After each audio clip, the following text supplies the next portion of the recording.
नमस्कार, आदाब, जय भीम, सत श्री अकाल। मैं हूँ माजिद सिद्दीकी और आप देख रहे हैं फोकस हिंदुस्तान न्यूज़ चैनल। आज की ख़ास खबरें सब्सक्राइब करें, लाइक करें, शेयर करें। फिर आऊँगा एक ताज़ा खबर को लेकर माजिद सिद्दीकी।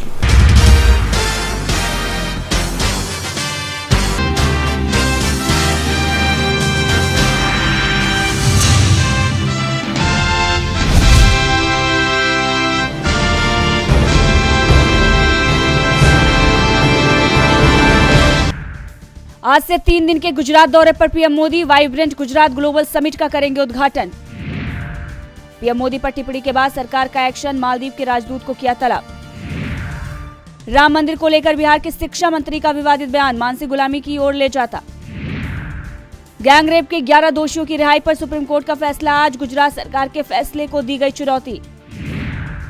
लोकसभा चुनाव की तैयारियां तेज, आज से गांव-गांव जाएगी सुक्खू सरकार, नेता गिनाएंगे विकास कार्य। दिल्ली के बाद अब आज भोपाल में जुटेंगे कांग्रेस नेता, कमलनाथ भी रहेंगे मौजूद, हार के कारणों पर होगा मंथन। लोकसभा चुनाव के लिए अखिलेश यादव की नई मुहिम, विधायकों और नेताओं को मिला टास्क, आज से शुरू होगा बैठकों का दौरा। ब्रिटेन के लिए आज रवाना होंगे राजनाथ सिंह, 22 साल में पहली बार भारतीय रक्षा मंत्री करेंगे ये दौरा। करणपुर चुनाव का आज आएगा रिजल्ट, बीजेपी जीतेगी या कांग्रेस, 8 जनवरी को होगा खुलासा, दांव पर लगी दोनों दलों की साख। 5.2 डिग्री पर ठिठुरी दिल्ली, दिन भर छाए रहेंगे बादल, विजिबिलिटी का स्तर हुआ बेहतर। बांग्लादेश में फिर हसीना राज, 5वीं बार संभालेंगी सत्ता, बीएनपी ने किया था चुनाव का बहिष्कार। पाकिस्तान के खिलाफ बलूचिस्तान प्रवासियों का विरोध प्रदर्शन, व्हाइट हाउस के बाहर पोस्टर लेकर लगाए नारे। जापान में भूकंप, 5 दिन बाद मलबे से बचाई गई 90 वर्षीय महिला। भारतीय सीमा के पास म्यांमार की सेना ने गिराए बम, हवाई हमले में 9 बच्चे सहित 17 की मौत। गजा युद्ध के 3 महीने पूरे पर इजराइल अभी तक लड़ाई रोकने को तैयार नहीं। वियतनाम की ईवी मेकर कंपनी भारत में स्थापित करेगी अपना पहला मैन्युफैक्चरिंग प्लांट, हजारों लोगों को मिलेगी नौकरियां। भारतीय सिक्योरिटी मार्केट में नेकेड शॉर्ट सेलिंग पर लगी रोक, सेबी के इस फैसले पर सोमवार के कारोबारी दिन दिखेगा असर। कई घंटों की देरी से चल रही दिल्ली आने वाली 70 से ज्यादा ट्रेनें, यात्री परेशान। शेयर बाजार में सुस्त शुरुआत, सेंसेक्स सपाट खुला, निफ्टी 21,700 के पार। सभी संस्थाओं के लिए M2M WPAN पंजीकरण अनिवार्य, विदेशी निवेशकों ने बाजार में डाले 4,800 करोड़।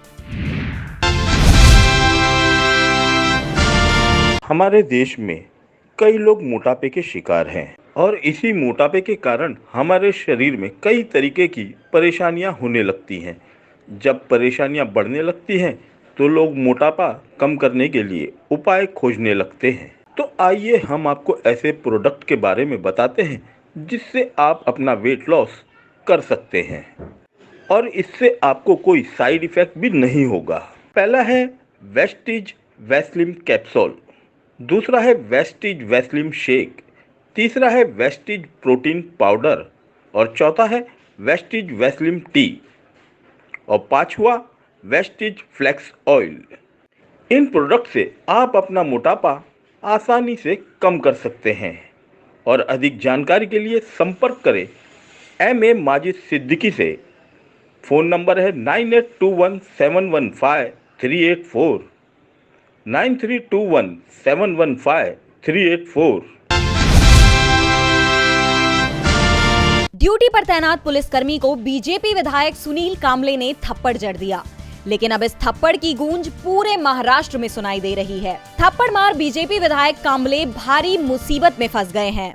मामला पुणे के ससून अस्पताल में हुए एक कार्यक्रम के दौरान का है, जहां डिप्टी सीएम अजीत पवार की मौजूदगी में कांबले ने पूना में तैनात पुलिसकर्मी को थप्पड़ मार दिया। एनसीपी के कार्यकर्ता जितेंद्र सातव ने तो यहां तक दावा कर दिया है कि कांबले ने उन्हें भी थप्पड़ मारा है। कांबले के खिलाफ पुणे पुलिस ने आईपीसी की धारा 353 के तहत केस दर्ज कर लिया है, लेकिन अब तक कोई कार्रवाई नहीं की है। मामले में एनसीपी की कार्यकारी अध्यक्ष और सांसद सुप्रिया सुले ने कहा, ये सिर्फ सत्ता है जो उनके सर पर चढ़कर बोल रही है। ये सबसे अपमानजनक है। मुझे लगता था कि बीजेपी लोगों का सम्मान करने वाली पार्टी है।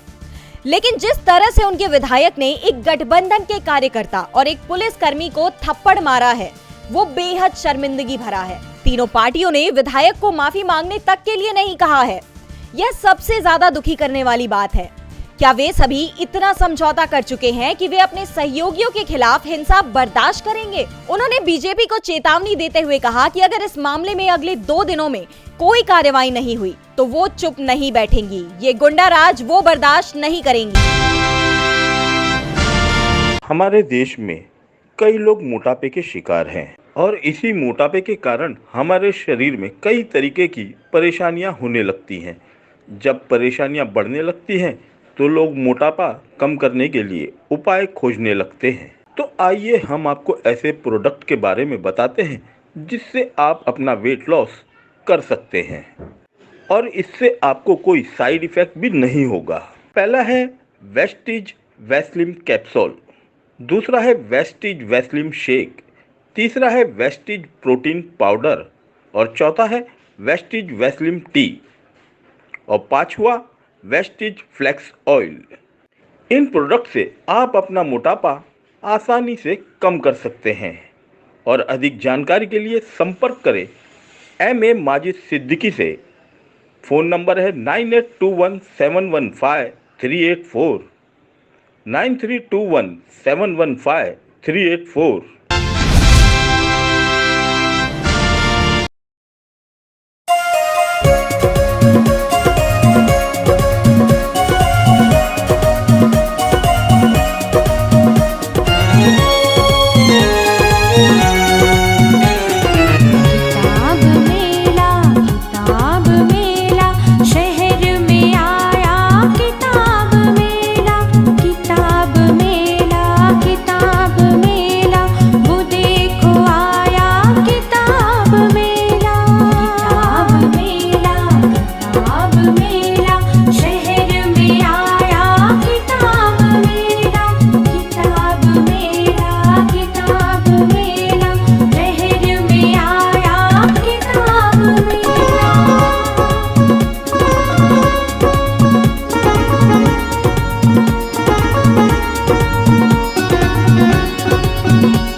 आदाब, मैं हूं इम्तियाज खलील और हम BKC के R2 ग्राउंड में खड़े हुए हैं।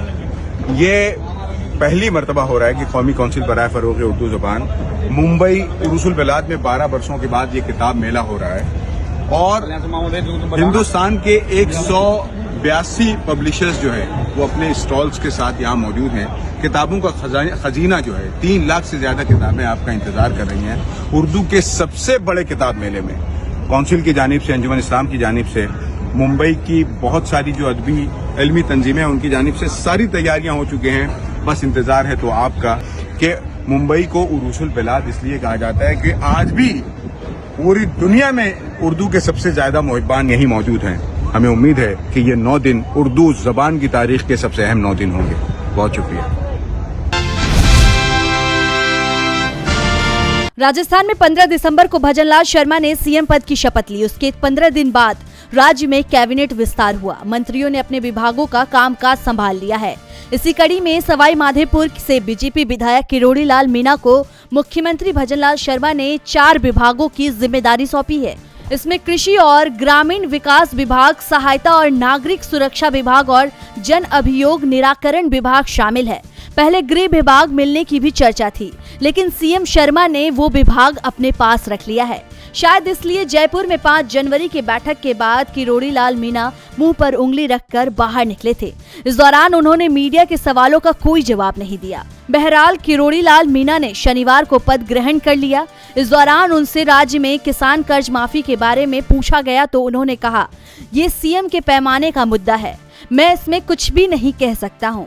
बता दें कि किरोड़ी लाल मीणा गहलोत सरकार के समय किसानों की ऋण माफी का मुद्दा उठाते रहे हैं, लेकिन अब खुद किरोड़ी लाल ने किसान कर्ज माफी पर गेंद सीएम के पाले में डाल दी है और गोलमाल जवाब दिया है। उर्दू के गुलसिता में हर एक बुलबुल चहके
2002 गुजरात सांप्रदायिक टकराव के चलते कई लोगों की जान चली गई थी। इस दौरान बिल्किस बानो के परिजनों की भी जान ले ली गई थी और बिल्किस बानो का सामूहिक उत्पीड़न किया गया था। इस मामले में दोषी ठहराए गए 11 लोगों को समय से पहले ही गुजरात सरकार ने रिहा कर दिया, जिस पर मामला सुप्रीम कोर्ट पहुंच गया। इसी के तहत आज सुनवाई करते हुए सुप्रीम कोर्ट ने गुजरात सरकार को बड़ा झटका दिया है। दरअसल बिल्किस बानो दुष्कर्म मामले के 11 दोषियों की समय से पहले रिहाई के गुजरात सरकार के फैसले को सुप्रीम कोर्ट ने 8 जनवरी को रद्द कर दिया है। जस्टिस बीवी नागरत्ना और जस्टिस उज्जवल भुइयां की बेंच ने सुनवाई के दौरान ये कहा कि सजा अपराध रोकने के लिए दी जाती है। सुप्रीम कोर्ट ने कहा कि गुजरात सरकार को रिहाई का फैसला लेने का कोई अधिकार नहीं है, वो दोषियों को कैसे माफ कर सकती है। सुनवाई महाराष्ट्र में हुई है तो इसका पूरा अधिकार वहां की राज्य सरकार को है, क्योंकि जिस राज्य में किसी अपराधी का मुकदमा चलाया जाता है, सजा वहीं सुनाई जाती है। उसी सरकार को दोषियों की माफी याचिका पर फैसला लेने का अधिकार है। अब आपको बता दें कि बिल्किस बानो दुष्कर्म के 11 दोषियों की रिहाई के खिलाफ 30 नवंबर 2022 में सुप्रीम कोर्ट में 2 याचिकाएं दाखिल की गई थी। पहली याचिका में 11 दोषियों की रिहाई को चुनौती देते हुए उन्हें तुरंत वापस जेल भेजने की मांग की गई थी और दूसरी याचिका में सुप्रीम कोर्ट के मई में दिए आदेश पर फिर से विचार करने की मांग की गई थी। कोर्ट ने कहा कि दोषियों की रिहाई पर फैसला गुजरात सरकार करेगी, जिस पर बिल्किस ने कहा था कि जब केस का ट्रायल महाराष्ट्र में चल रहा था, फिर गुजरात सरकार फैसला कैसे ले सकती है।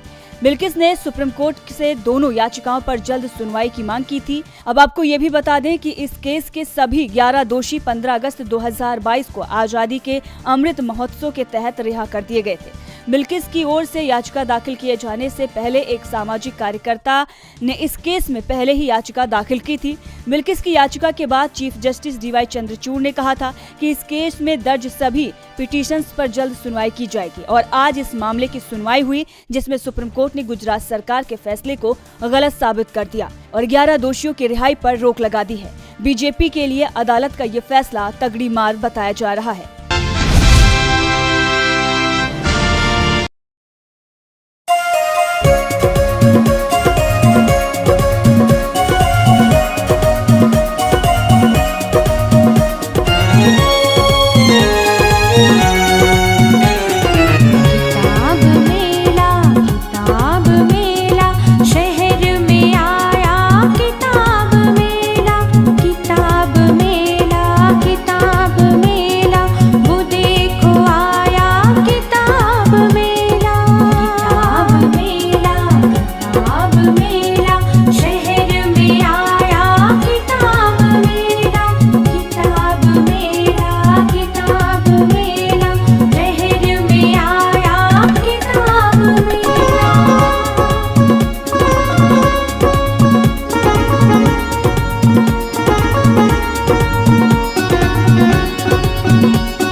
दर्शकों, देख लिया आपने हमारे वीडियो को। हमें खुशी होगी कि आपने हमारे न्यूज़ को लाइक किया और दूसरों को शेयर किया। अगर अभी तक हमारे चैनल फोकस हिंदुस्तान को सब्सक्राइब नहीं किया है तो तुरंत सब्सक्राइब करें, कमेंट करें और बेल आइकॉन को प्रेस करें। हम हाजिर हैं खबर के लिए।